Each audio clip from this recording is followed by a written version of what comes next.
It's what's required in order to have any kind of effective enterprise AI solutions. So by opening up the door to real information management, not just document management, do you think that OpenText is going to enable your clients to do new things? Certainly, there are certain business process automations and improvements that were simply inaccessible to our clients. Loan processing is one example, right? You need a human knowledge worker to be able to identify the right artifacts from different locations where they might be. And that limits that, okay, if they can only process so many loans, they can only use so many business opportunities. But if we are able to use an AI assisted automation that brings in the judgment that was lacking there and makes the process more efficient, these type of financial services company now can move upstream. They can see that, okay, we are now able to process 10 times as many loan applications. We can do better comparisons and we can do all that while ensuring that this is compliant and secure. So we can now package new type of offerings. There are new solutions possible because they become more accessible and more feasible because the cost of implementing those solutions has gone down, the cost and complexity of that, right?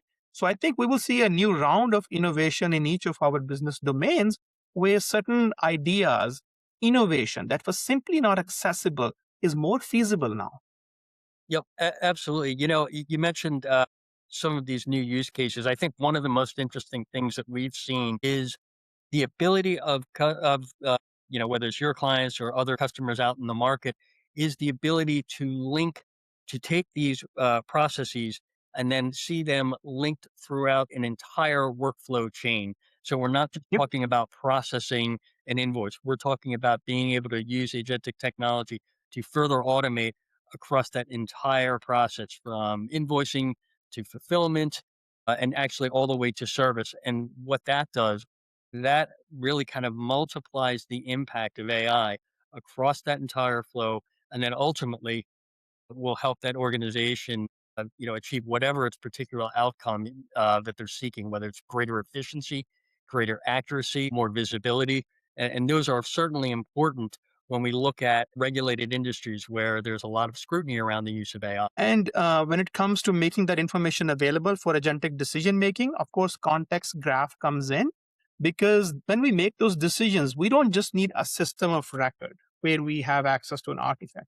We are interested in knowing which client or which other user has acted on it. What is the related user and activities that have gone on recently? If you are processing an incident, you would want to know what are the changes in the system that have been made recently.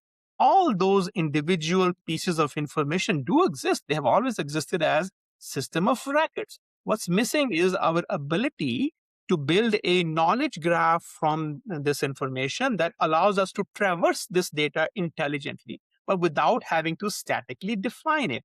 So this building of knowledge graph that we can be used by our agents more effectively allows us to pick just the right information because, as we said earlier, information access does not mean consolidation of information. It means intelligent selection of information, right? So these type of techniques allow us to build solutions where you can pick the right data set, which produces repeatable and consistent outcomes that you can trust, and hence it allows you to actually take those solutions to production.